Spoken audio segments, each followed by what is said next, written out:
guys. Maulan ngayon dito sa Pampanga. Papunta kami ng Palawan. Dito pala sa Cebu Pac, konti lang yung pila nung check-in luggage. Ito yung luggage na dala namin.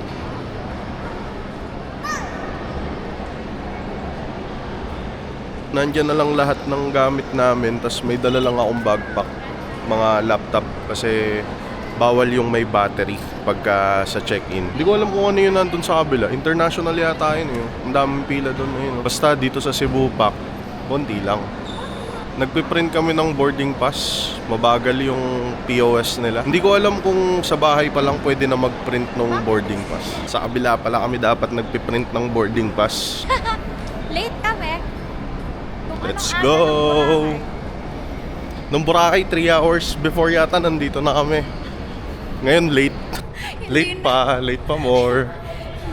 Gagitas walang escalator oh. Ay, meron. Saan pa ako ng final call kami? Oto hinto pala yung escalator. Puta, sakit yung paa namin. Final call pa yarn? Sakit. Dito naman. Tapos ang layo nung boarding gate, number 8, nasa dulo.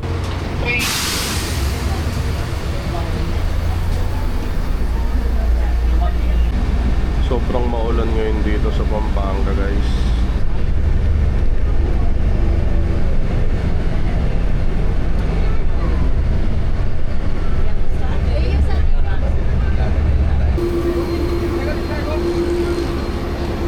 Ito yung sasakyan naming eroplano, guys. Sige pa, bilang 365-219, patungong Manila, Palawan. Thank you.